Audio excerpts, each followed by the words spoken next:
ये कुंभवाणी है। अब आप निखिल कुमार से कुंभ समाचार सुनिए। राष्ट्रपति द्रौपदी मुर्मू ने महाकुंभ के संगम में आस्था की डुबकी लगाई और पूजन अर्चन कर देशवासियों के सुख समृद्धि की कामना की। महाकुंभ में श्रद्धालुओं का तांता लगा। 1 करोड़ से अधिक लोगों ने आज पवित्र स्नान किया। रेलवे ने माघी मेला स्नान के लिए प्रयागराज के सभी रेलवे स्टेशनों पर व्यापक प्रबंध किए और मेला क्षेत्र में आज देश के विभिन्न राज्यों से आए 105 वर वधुओं का विवाह संपन्न हुआ। राष्ट्रपति द्रौपदी मुर्मू ने आज प्रयागराज के महाकुंभ में पवित्र त्रिवेणी में स्नान किया। इसके बाद वैदिक मंत्रोच्चारण तथा श्लोकों के बीच उन्होंने संगम स्थल पर पूजा अर्चना की और देशवासियों के सुख समृद्धि की कामना की। ब्यौरा हमारे संवाददाता से। दुनिया का सबसे बड़ा आध्यात्मिक समागम विश्व भर से श्रद्धालुओं को आकर्षित कर रहा है। अपनी यात्रा के दौरान राष्ट्रपति मुर्मू ने त्रिवेणी संगम तक पहुंचने के लिए नाव की सवारी की और साइबेरियन पक्षियों को दाना डाला। राष्ट्रपति प्रयागराज के अक्षय तट और बड़े हनुमान मंदिर भी गईं, जहां उन्होंने देश की खुशहाली और समृद्धि के लिए प्रार्थना की। राष्ट्रपति मुर्मू ने डिजिटल महाकुंभ एक्सपीरियंस सेंटर का दौरा किया और प्रधानमंत्री नरेंद्र मोदी की धार्मिक आयोजनों को आधुनिक तकनीक से जोड़ने की पहल का समर्थन किया। एक सोशल मीडिया पोस्ट में राष्ट्रपति मुर्मू ने कहा कि श्रद्धा और विश्वास का यह विशाल समागम भारत की समृद्ध सांस्कृतिक विरासत का अद्भुत और जीवंत प्रतीक है। उन्होंने रेखांकित किया कि महाकुंभ मानवता को एकता और आध्यात्मिकता का संदेश देता है। कुंभवाणी के लिए आदर्श, प्रयागराज।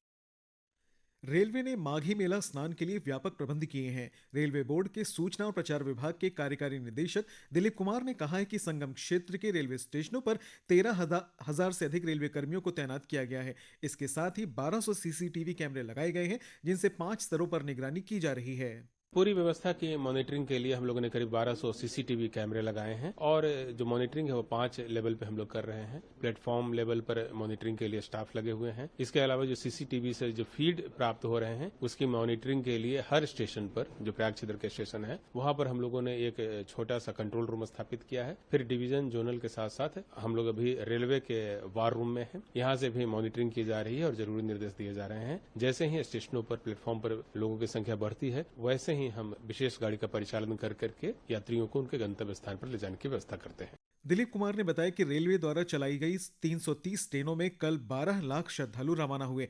आज भी 150 से अधिक रेलगाड़ियों का संचालन किया जा चुका है।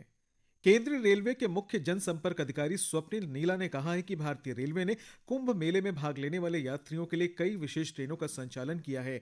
चेन्नई से बनारस जाने वाली रेलगाड़ी केंद्रीय रेलवे मार्ग से होकर जाएगी, जिससे कई यात्री लाभान्वित होते हैं। इसके साथ ही प्रयागराज और आसपास के क्षेत्रों के लिए 16 रेलगाड़ियों का संचालन भी रेलवे द्वारा किया जा रहा है। इन सभी स्टेशनों पर स्थिति पूरी तरह से सामान्य है।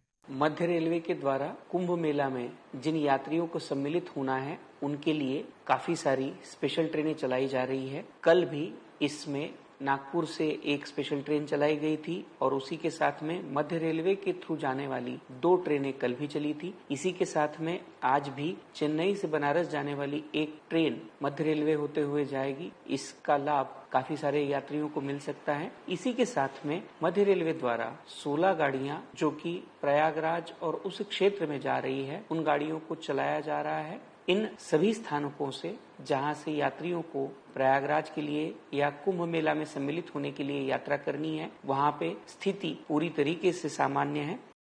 स्वप्निल नीला ने यात्रियों से अनुरोध किया कि वे अफवाहों पर ध्यान न दें और भारतीय रेलवे की आधिकारिक वेबसाइट का उपयोग करके सही जानकारी प्राप्त करें। जम्मू कश्मीर के कठुआ जिले की विश्वस्थली से चूड़ामणि संस्कृत संस्थान विश्वस्थली के बटुकों ने आज अध्यक्ष जानन देवतीर्थ के सानिध्य में सनातन धर्म परंपरा से जड़ित आस्था की डुबकी लगाई। इस अवसर पर सभी बटुक, आचार्य और प्रबंधन समिति के सदस्य पुरी गोवर्धन पीठाधीश्वर जगत गुरु शंकराचार्य स्वामी अध्यक्ष जानन देवतीर्थ के साथ राष्ट्रोत्थान, आत्मशुद्धि और गुरुकुल का उत्थान सहित विश्व कल्याण की भावना से महाकुंभ स्नान में सहभागी बने।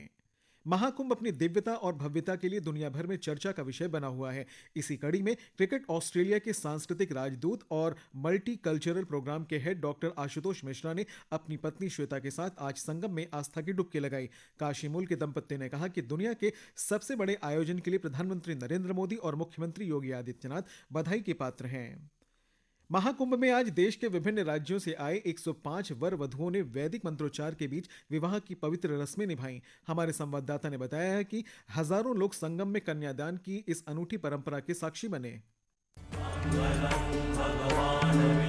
आध्यात्मिकता और सामाजिक सुधार का संगम बने महाकुंभ में आज देश के विभिन्न राज्यों से आए 105 वर वधुओं ने वैदिक मंत्रोच्चार के बीच दहेज मुक्त विवाह की पवित्र रस्में निभाईं। हजारों श्रद्धालु, संत और समाज सेवी इस विवाह के साक्षी बने। महाकुंभ के सेक्टर 8 में श्री त्रिदंड जीयर स्वामी महाराज के शिविर में यह भव्य विवाह समारोह आयोजित किया गया। जैसे ही पवित्र अग्नि के समक्ष 105 जोड़ों ने 7 फेरे लिए, पूरे वातावरण में वैदिक मंत्रों और मंगल गीतों की दिव्य ध्वनि गूंज उठी।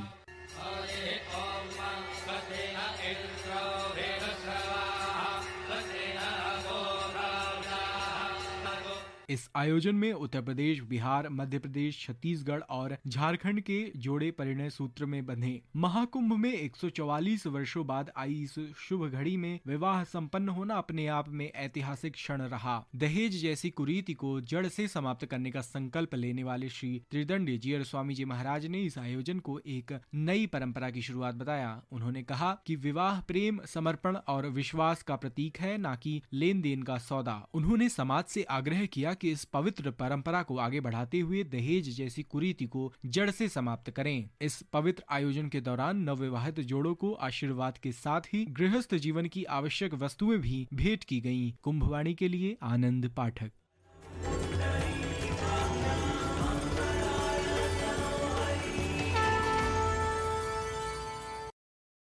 और आज की अन्य गतिविधियों की जानकारी के लिए चलते हैं हमारे सहयोगी प्रवीण मिश्र के पास। निखिल, शाम का समय है और महाकुंभ मेला क्षेत्र इस समय सांस्कृतिक प्रस्तुतियों से सराबोर हो रहा है। सारा दिन जहां ज्ञान और अध्यात्म की जो गंगा बहती है पंडालों में, उसी जगह उन्हीं शिविरों में सांस्कृतिक संध्या का भी गंगा बहती है, जिसका रसास्वादन करने के लिए यहाँ पे जो कल्पवासी हैं, श्रद्धालु हैं, वो पंडालों में पहुँच रहे हैं। हम इस समय मौजूद हैं संस्कार भारती के शिविर में, जहाँ पे लोक कलाकार यहाँ पे गंगा गीत की प्रस्तुति दे रहे हैं। इसको सुनने के लिए यहाँ पे हजारों की संख्या में श्रद्धालु हैं पहुँचे हैं और उसका रसास्वादन कर रहे हैं। सारे दिन का अगर हम स्नान की बात करें तो 1 करोड़ से अधिक श्रद्धालुओं ने आज संगम सहित सभी स्नान घाटों पर स्नान किया। उनके सकुशल गंतव्य वापसी के लिए मेला क्षेत्र में डायवर्जन को लागू किया गया। साथ ही साथ आगने वाले जो माघी पूर्णिमा का स्नान, उसको लेकर के भी एकल दिशा मार्गों का संचालन शुरू कर दिया गया है, जिससे जो भी श्रद्धालु हैं सकुशल स्नान करके अपने गंतव्य को वापस जा सकें। जी, प्रयागराज महाकुंभ में कल्पवास का समापन माघ मास की पूर्णिमा तिथि यानी 12 फरवरी को होगा। और जानकारी हमारे संवाददाता से। कल्पवास की शुरुआत 13 जनवरी पौष पूर्णिमा के स्नान और महाकुंभ के शुभारंभ के साथ हुई थी। कल्पवास और महाकुंभ का एक अनूठा संबंध माना जाता है। मान्यता है कि इस दौरान कल्पवास के नियमों का पालन करने से व्यक्ति को भगवान विष्णु की कृपा प्राप्त होती है। आस्था के महापर्व महाकुंभ के दौरान अब तक 43 करोड़ से अधिक श्रद्धालुओं ने संगम में पवित्र डुबकी लगाई है। महाकुंभ में 10 लाख से अधिक कल्पवासी हैं। धार्मिक मान्यता के अनुसार कल्पवास को व्यक्ति के लिए आध्यात्मिक विकास का मार्ग माना जाता है। कल्पवास के दौरान लोग पूरे माघ महीने प्रयागराज के त्रिवेणी संगम तट पर रहते हैं। इस दौरान कठिन तपस्या और भागवत साधना में लीन रहते हैं। पूरे माघ महीने संगम तट पर निवास करने के साथ ब्रह्मचर्य का पालन, ब्रह्म मुहूर्त में जागना, 3 बार पवित्र संगम में स्नान करना आदि कार्य शामिल होते हैं। कुंभ मेले के दौरान कल्पवास का महत्व और अधिक बढ़ जाता है। कुंभवाणी के लिए अभिषेक कपिल। और अंत में मुख्य समाचार एक बार फिर। राष्ट्रपति द्रौपदी मुर्मू ने महाकुंभ में संगम में आस्था की डुबकी लगाई और पूजन अर्चन कर देशवासियों के सुख समृद्धि की कामना की। महाकुंभ में श्रद्धालुओं का तांता लगा। 1 करोड़ से अधिक लोगों ने आज पवित्र स्नान किया। रेलवे ने माघी मेला स्नान के लिए प्रयागराज के सभी रेलवे स्टेशनों पर व्यापक प्रबंध किए। और महाकुंभ में आज देश के विभिन्न राज्यों से आए 105 वर वधुओं का विवाह संपन्न हुआ। कुंभ समाचार का अगला बुलेटिन कुंभवाणी चैनल 103.5 FM पर आप कल सुबह 8:30 पर सुन सकते हैं। इसके साथ ही कुंभ समाचार समाप्त हुए। नमस्कार।